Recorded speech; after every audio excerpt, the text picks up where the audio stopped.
ঋতব্রত তৃণমূলের 10 জন সদস্য তারা আজকে একে একে দিল্লি গেলেন এবং আগামীকাল নির্বাচন কমিশন তাদেরকে সময় দিয়েছে বেলা 12টায় নির্বাচন কমিশনের ফুল বেঞ্চের সঙ্গে বৈঠক করতে চলেছেন ঋতব্রত তৃণমূলের 10 জন প্রতিনিধি। কাল বেলা 12টায় নির্বাচন কমিশনে তারা বৈঠক করবেন এবং তারই জ্ঞানেশ কুমারের সঙ্গে বৈঠকে থাকছেন ঋতব্রত বন্দ্যোপাধ্যায়রা। এই সম্পর্কে আরো জানবো, কৃষ্ণেন্দু অধিকারী আমাদের সঙ্গে টেলিফোনে রয়েছেন। অর্থাৎ কৃষ্ণেন্দু, একটা বিষয় তো স্পষ্ট যে দলের নিয়ন্ত্রণ তাদের হাতেই থাকুক, এই নিয়েই আগামীকাল দরবার করতে চলেছে ঋতব্রত তৃণমূল। একদমই তাই। কালীঘাট তৃণমূলকে পিছনে ফেলে ঋতব্রত তৃণমূল একদম সরাসরি দিল্লি নির্বাচন কমিশনের দপ্তরে পৌঁছে যাচ্ছে এবং আগামীকাল বেলা 12টার সময় দেশের মুখ্য নির্বাচন কমিশনার জ্ঞানেশ কুমারের নেতৃত্বে যে ফুল বেঞ্চ, সেই বেঞ্চের সঙ্গে ঋতব্রত তৃণমূলের 10 জন প্রতিনিধি দল তারা বৈঠক করবেন। তুমি জানো যে এই বিধানসভা নির্বাচনের পরই তৃণমূল ছারখার হয়ে গেছে, ভেঙে টুকরো টুকরো হয়ে গেছে এবং সংখ্যাগরিষ্ঠ বিধায়করা তারা ঋতব্রত বন্দ্যোপাধ্যায়ের পক্ষে এসে দাঁড়িয়েছেন। এমনকি ববি হাকিম বা ফিরাজ হাকিমের মতো মমতা বন্দ্যোপাধ্যায়ের ঘনিষ্ঠ ব্যক্তিরা পর্যন্ত, অরূপ বিশ্বাসের মতো ব্যক্তিরা পর্যন্ত ঋতব্রত গোষ্ঠীর কাছে পৌঁছেছেন। এমনকি আদালতের নির্দেশে, এমনকি বিধানসভার স্পিকারের নির্দেশে ঋতব্রত বন্দ্যোপাধ্যায় বিরোধী দলনেতার আসলে অলঙ্কৃত করেছেন। কিন্তু এরপরেও কালীঘাট তৃণমূল বনাম ঋতব্রত তৃণমূলের নানা আকচি চলছেই, নানা আইনি জটিলতা চলছেই এবং এই প্রেক্ষাপটে ঋতব্রত বন্দ্যোপাধ্যায়দের নির্বাচন কমিশনে যাওয়া। এক সপ্তাহ আগেই ঋতব্রত তৃণমূলের তরফ থেকে তারা একটা সভা করেছিলেন এবং সেই সভায় একটা ন্যাশনাল ওয়ার্কিং কমিটি তৈরি হয়েছিল।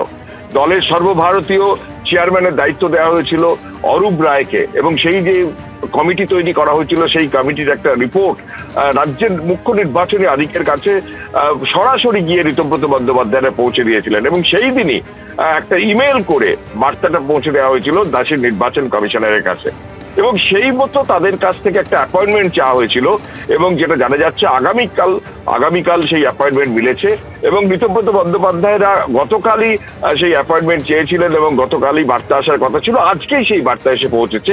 আগামীকাল 12টার সময় ঋতব্রত বন্দ্যোপাধ্যায়, সন্দীপন সাহা, জাভেদ খান, অরূপ রায়, প্রসূন বন্দ্যোপাধ্যায়, 10 জন তারা সেই বিধায়ক তারা একদম সরাসরি দিল্লিতে পৌঁছে গেছেন। কলকাতা থেকে উড়ে গেছেন, দিল্লিতে পৌঁছে গেছেন এবং আগামীকাল তারা বৈঠক করবেন। মূল বৈঠকের লক্ষ্যই হচ্ছে নির্বাচন কমিশনের স্বীকৃতি আদায় করা।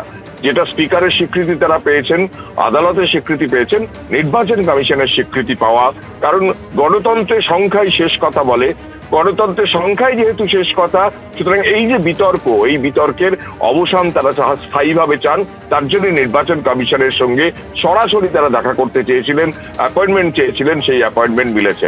তুমি জানো যে এই তৃণমূল কংগ্রেস মমতা বন্দ্যোপাধ্যায় যেটা তৈরি করেছিলেন কয়েকজনকে নিয়ে, সেই তৃণমূল কংগ্রেস কার হাতে থাকবে, সংখ্যায় যদি শেষ কথা হয়, তার মালিকানা কার হাতে থাকবে, তার আয়ত্ত কার হাতে থাকবে এবং তার যে কোটি কোটি টাকার একটা যে তহবিল, সেই তহবিল কার নিয়ন্ত্রণে থাকবে। সিম্বল, ঘাসফুল, জোড়াফুল, ঘাসের উপর জোড়াফুল, সেই সিম্বল কারা ব্যবহার করতে পারবে। এই যে প্রশাসনিক এই যে জটিলতাগুলো রয়েছে, সেই জটিলতার একটা স্থায়ী নিরাময়ের জন্যই আদপে এই নির্বাচন কমিশনের দ্বারস্থ হওয়া। কালকে নির্বাচন কমিশন কি বলে বা তারা বেরিয়ে কি বলেন, সেটার উপর নির্ভর করছে যে তৃণমূল কংগ্রেস ভোটে হারার পর যে ছিন্ন ভিন্ন হয়েছে, তার ভবিষ্যৎ আপাতত কার দিকে থাকবে, কালীঘাটের দিকে না ঋতব্রত তৃণমূলের দিকে। এবং আপাতত সেই দিকেই লক্ষ্য রেখে ঋতব্রত তৃণমূলের তরফে 10 জনের প্রতিনিধি ইতিমধ্যে দিল্লি পৌঁছে যাচ্ছেন এবং আগামীকাল তারা বৈঠক করবেন। ধন্যবাদ কৃষ্ণেন্দু তোমাকে।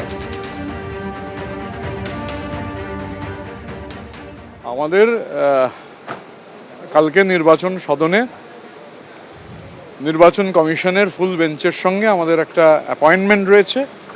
সেই জন্য ওরা 10 জন একটা ডেলিগেশন অ্যালাউ করেছেন। তো আমরা 10 জন সেই কারণে আজকে দিল্লি যাচ্ছি। কালকে বেলা 12টায় নির্বাচন কমিশনের ফুল বেঞ্চের সঙ্গে আমাদের অল ইন্ডিয়া তৃণমূল কংগ্রেসের একটা মিটিং রয়েছে, সেই কারণেই আমরা আজকে দিল্লি যাচ্ছি। আমরা অল ইন্ডিয়া তৃণমূল কংগ্রেস আমাদের 22 তারিখ স্পেশাল সেশনের পর আমরা নির্বাচন কমিশনকে লিখিত আকারে সবটা জানিয়েছিলাম, অল কমিউনিকেশন হয়েছিল এবং আমরা একটা অ্যাপয়েন্টমেন্ট সিক করেছিলাম। তো সেই অ্যাপয়েন্টমেন্টটা কালকে গ্রান্টেড হয়েছে, সেজন্য আমরা নির্বাচন কমিশনকে ধন্যবাদ জানাই। এবার আমাদের যে 10 সদস্যের ডেলিগেশনকে ওরা অ্যালাউ করেছেন। নির্বাচন কমিশনের ফুল বেঞ্চকেই হচ্ছে আমরা সেটা জানাবো। আমাদের যারা লিডারশিপ, কালেকটিভ লিডারশিপ, সেই কালেকটিভ লিডারশিপের 10 জন হচ্ছে, যেহেতু ডেলিগেশনও 10, তাই 10 জন হচ্ছে যাচ্ছেন।